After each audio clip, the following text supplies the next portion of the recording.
So, you want to make an aesthetic carousel. I'm going to walk through everything I think about and how I make my own carousels, and then I'm going to share the creative principles that you want to leverage when taking photos. I'm going to share the things that you want to include and disclude in these pictures so that you can start attracting whoever you want to attract. And I'm also going to share how you can actually get these pictures when you're out with friends. So, without further ado, let's get into this video. If you're new here and you're not familiar with who I am York Sidorenko, and specifically why you should listen to me on this subject is because my dad's a painter and I was exposed with art and creativity like since my childhood. I went to art school, I took marketing and post-secondary. My first successful business was a design studio where I've made over 100K, and early on I was the main graphic designer. And then again, I've spent thousands of dollars on personal branding courses. So this is my Instagram. Since following the steps I'm about to share, I've been able to attract the woman of my dreams, network with entrepreneurs doing 7 to 8 figures, increase my response rates in DMs, and ultimately just unlocked so much leverage by basically doing nothing special. I know that no matter what my goal is in the moment, whether I'm hosting a dinner or promoting a new offer, I know people will pay attention. But here is why. So I've broken it down into 4 different steps. First step is the actual creative principles of what a good picture is. Second is status delta and how you communicate authority and establish attraction in your content. And then the third step is do's and don't do's in terms of pictures and the different things and elements you want to put together in the carousel. And then finally, how to actually go about creating and making and getting these pictures. So first, creative principles.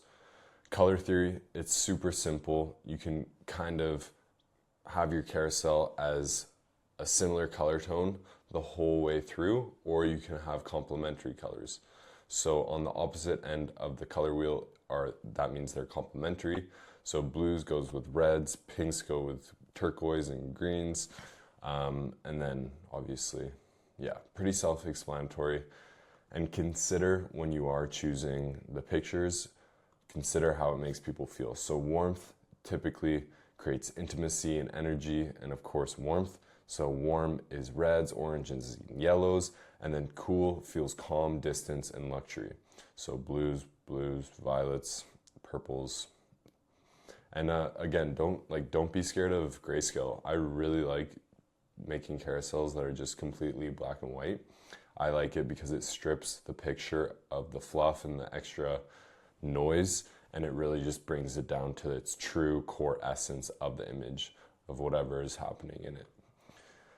The second, this is probably one of the most important rules. So the rule of thirds, if you watch any movie, if you look at basically any good picture, it'll follow the rule of thirds.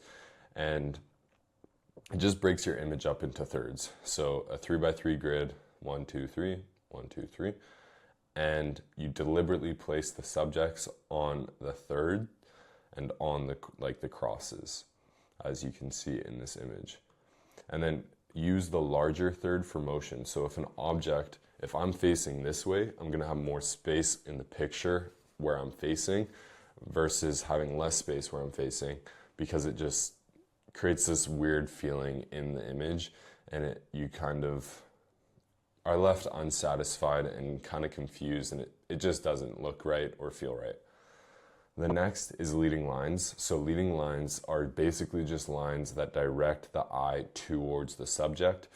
It guides the viewer's gaze, and so diagonal is a little bit better than horizontal. It adds more dynamicism and it keeps them scroll maxing. So use bars, streets, pathways, sidewalks. You get the idea. Next is layering and framing. This is similar to leading lines.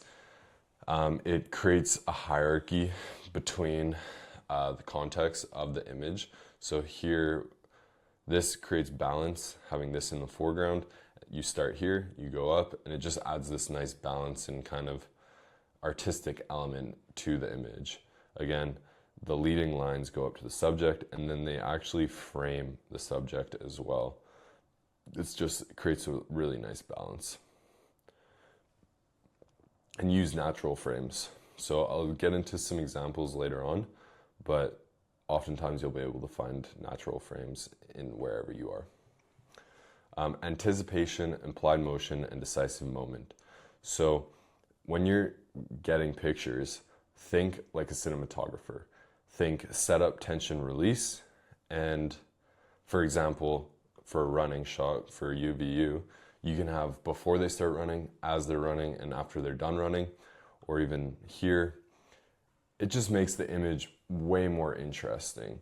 It tells more of a story, and it keeps viewers watching more.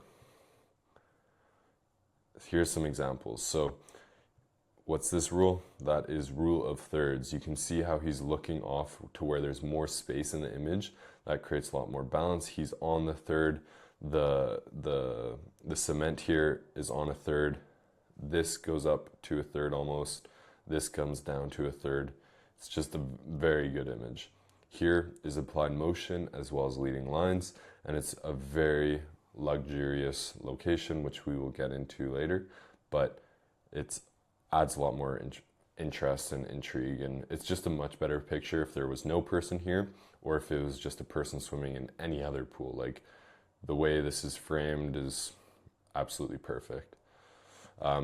Rule of thirds, and then leading lines with the crosswalk leading to the subject. Here, again, rule of thirds with the subjects on a third, and then framing. So if everything else in your image follows the rule of thirds, you can have your subject in the center and kind of break the rule of thirds. So as you can see here, this is me. This is on the third, this is on the third, the bed's on the third, and then I'm kind of in the center. But that works. There's balance here. There's natural framing. Again, here's Mac Miller. Here's an example, not only framing of Mount Fuji, but also foreground, rule of thirds. It's good.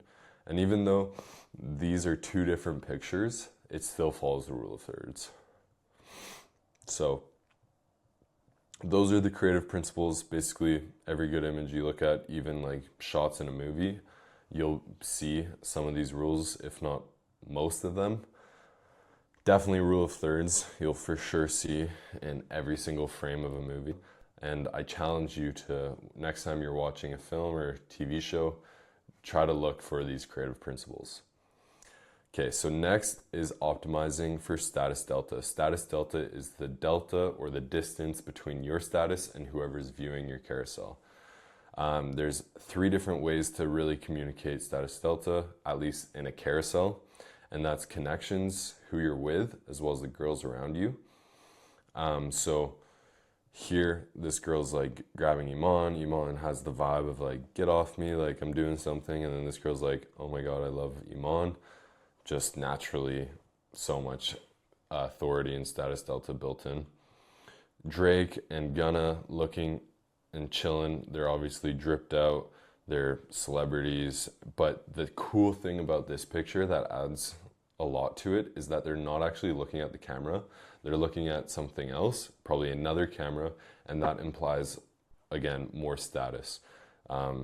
Most people don't have photographers and people and paparazzi, so that's why this picture is sick.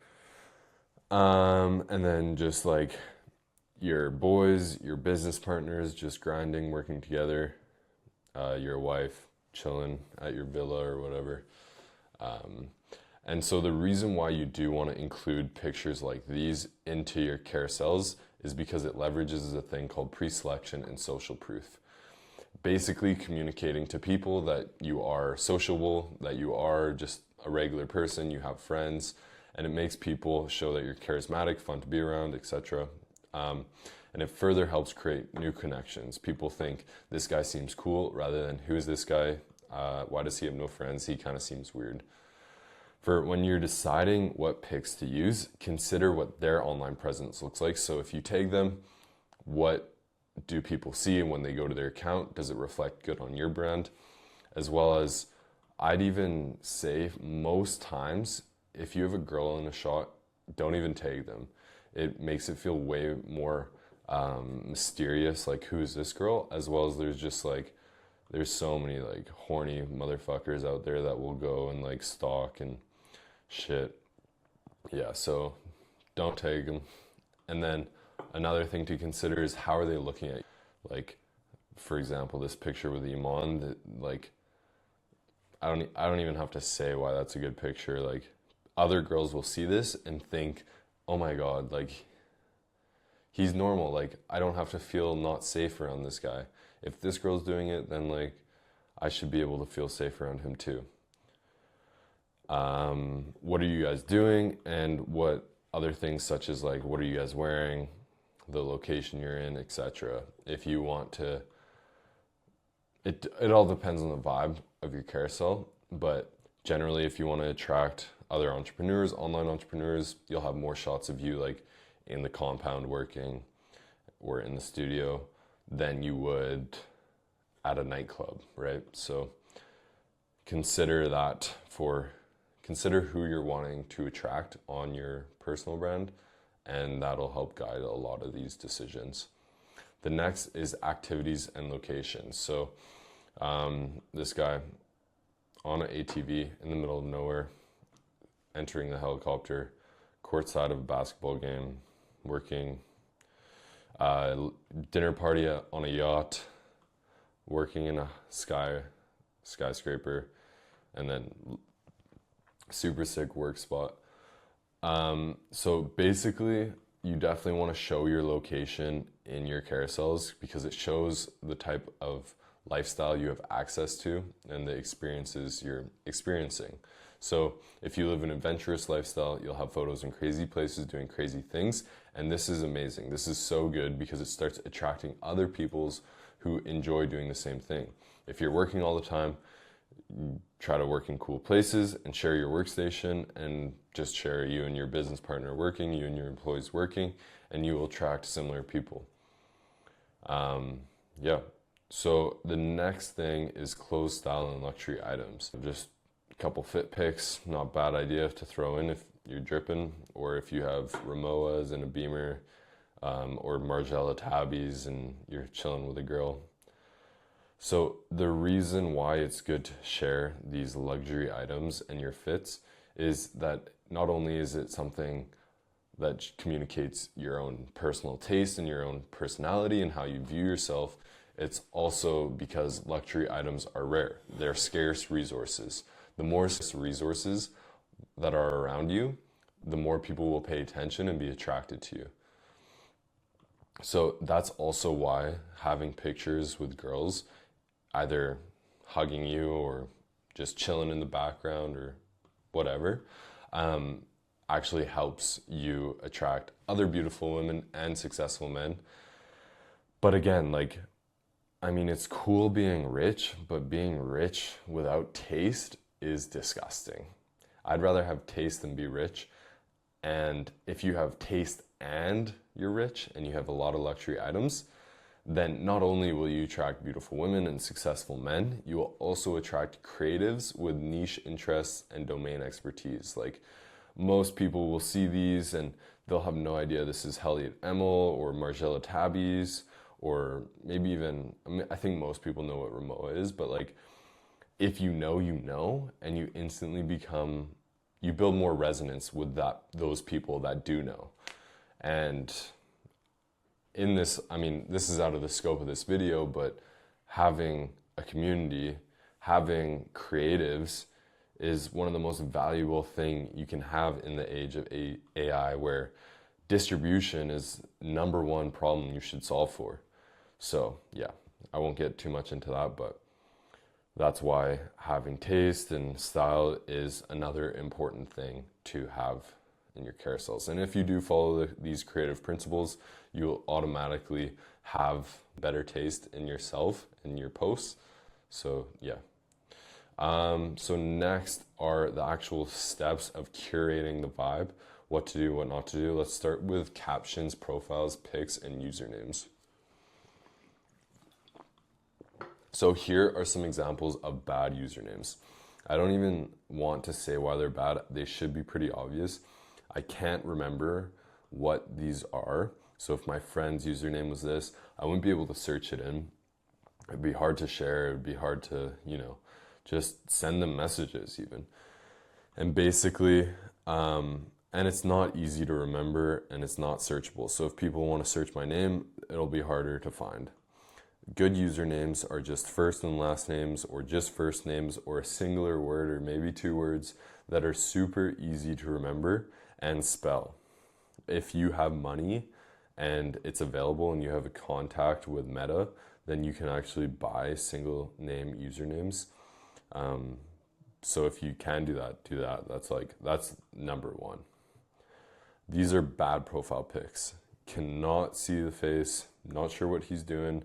And remember again, these are displayed on phones, and what you can see here is a lot smaller than what other people will see on their phones. This is just, no offense to my boy, but I don't like it. It's tasteless. It's at least it's memorable. I'll give him that. But it's bro, first of all, I can't even recognize his face. And it's just bro. Anyways, these are good profile pics. They're memorable and recognizable. Simple background, clear face, or at least silhouette. And then just some status delta baked into this, guys. But there's one caveat. Please avoid these styles of profile pics. They're boring, tasteless, and they're just so corporate, and it makes me want to throw up in my mouth. But yeah, in terms of captions, so it's hard to go wrong with a caption, to be honest. I think you can get away with a lot of things in the captions, but in general, nothing's wrong with being a little mysterious or symbolic. Inside jokes are always good. Makes people kind of feel like they want to get into your circle or be friends with you. Simple, like a word or maybe two, or even just an emoji works. Even having no caption works. And then ideally, if you want, you can have it related to the carousel and or the song you pick. If you want to relate it to the song, you can use this prompt, just screenshot, copy and paste it into ChatGPT. So next is the fun part. This is when you start curating the vibe. So you want to leverage color theory throughout. You can keep all photos to a similar color or tone. So all black and white, or just all this low exposure, kind of yellowy, tan type color. Or you can contrast and switch back and forth between complementary colors. Blue, orange, blue, orange, blue. So there's kind of in terms of colors of your pictures, avoid going all rainbowy and having red, then purple, then green, then blue, then, the list goes on. But you also want the subjects to be pretty cohesive. It would just feel out of place if I had a hiking picture in this carousel. It'd feel out of place if I had a color picture in this carousel, or an iPhone pic on this carousel. So make sure it's cohesive in terms of color, in terms of subject, and you should be pretty good. And as well as in terms of what camera is being used. You can get away with different formats and pictures, but it's a lot harder to actually make them look good. So, some good examples of people who are able to make them look sick is Daniel Dalen. So definitely check out his carousels. They're pretty good. And then there's two methodologies when you're making a carousel. There's the recap, where you post photos from a singular event or a short time period. And then there's lifestyle. So these are just the best pics that you've grabbed in the last month or two. And typically I tend to lean towards these. It's pretty hard to do this unless you have a full day of just travel and basically tourism. And then 60 to 90% should be candid. The other 40 to 10% can be nonchalant looking at the camera, but don't pose. I'm gonna get into the pictures you want to archive and never post ever, but the only time that it's okay to pose is if it's with your significant other, a girl or something. Here's an example of just like nonchalant looking at the camera.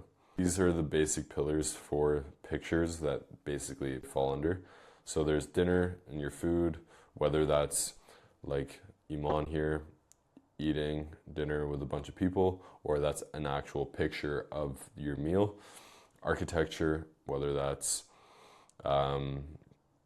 something like this where it's pure architecture, or it's more like you in architecture.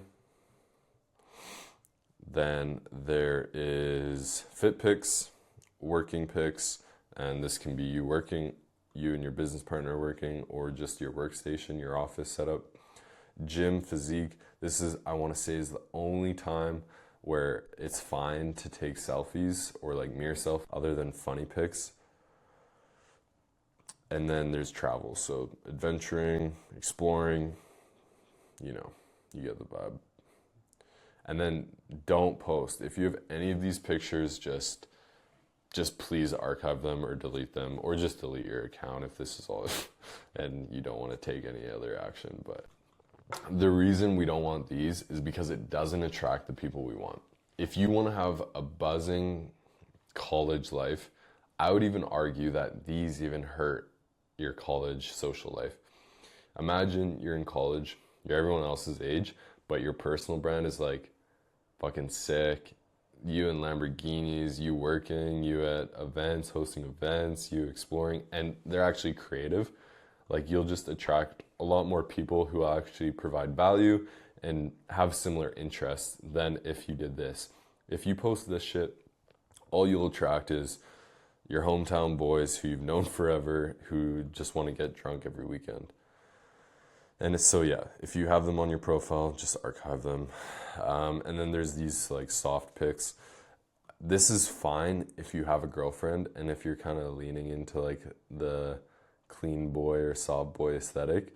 But if you don't have a girlfriend and this is just like a hookup, this is gonna hurt you in your pursuit of getting girls on Instagram.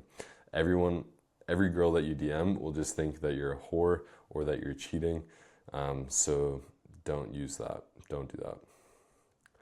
How to get pics. Okay, so this is another fun part. Step one of getting pictures is you want to save all the pics that you like and save them into a 3% folder. The 3% rule is a term coined by Virgil Abloh that basically says that you only need to tweak an idea by 3% for it to be completely new and original. So here's some examples of my 3%. This is in Instagram, but lately I've been using Cosmos. Either or works.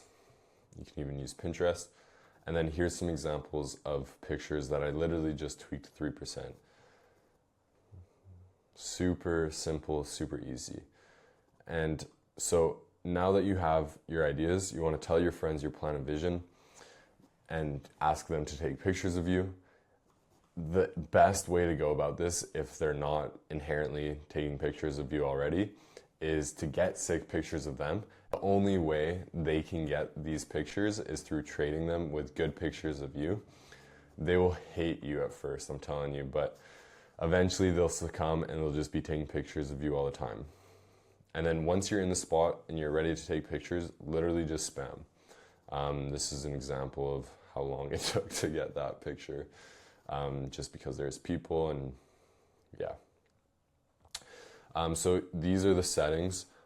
Ideally, film or a digital camera or an iPhone 14 or newer. For iPhone, these are the settings I use. You want to turn live on so you can tweak and adjust the frame after the photo is taken.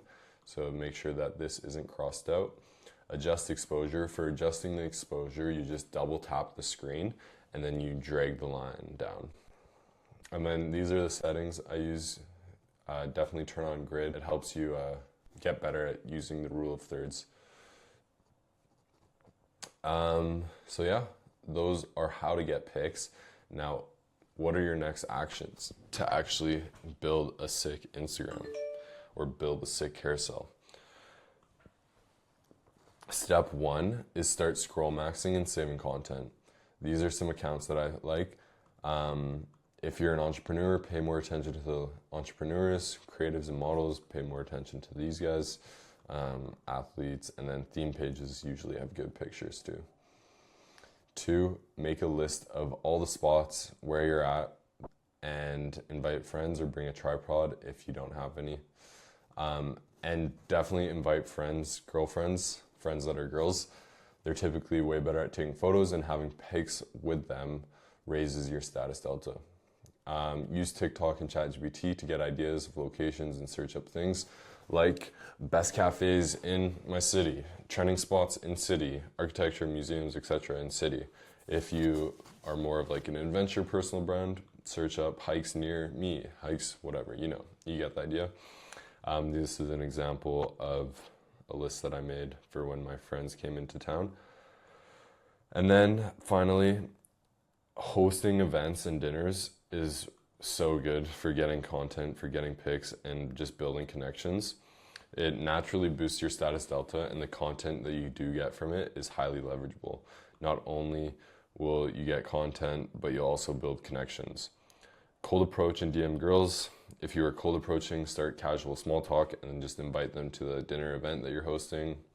But avoid doing this to too many girls, as they will talk to each other and realize that you're a player. So that's actually a mistake that we made.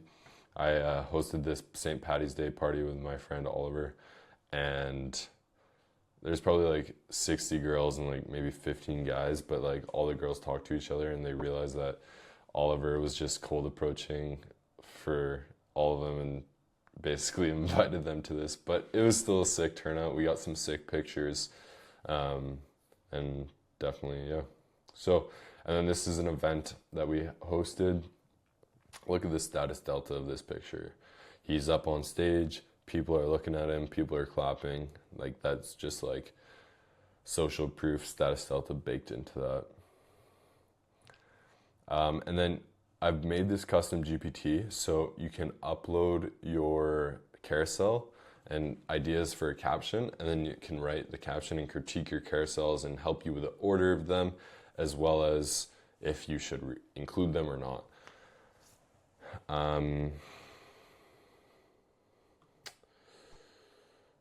And if you're in the whop, you can send it into the chat and we'll all give you feedback, or you can just send it to a friend and then they'll tell you what to include, what not to include. It's sometimes hard to see these pictures that you've been looking at for so long and thinking objectively, like which are good, which is not. That's why having feedback is super helpful.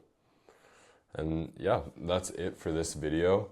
If you want access to this custom GPT, the prompt for writing captions, and as well as this slide with a bunch of different content ideas, join the whop right now. It is free. Not sure how long we will keep it free for, but yeah, you'll get a bunch of assets, a bunch of resources for growing your personal brand, and like I said, all those assets for carousel creation, as well as a community to give you feedback on if your carousels are good or not. So yeah, thank you for watching. I appreciate it, sticking around to the end. If you did stick around to the end, type Finn and I'll know if you're a real one. We're still so early into this game. This is like the second video I've made for this account. So let me know what you think. Your feedback is super appreciated. If you think I went on tangent somewhere, or if you think I should have explored deeper into this idea, or maybe I didn't share enough information on how to do this specific thing, let me know. I'll make more videos in the future. I'll maybe even re-record this and improve it again. But yeah, thanks for watching.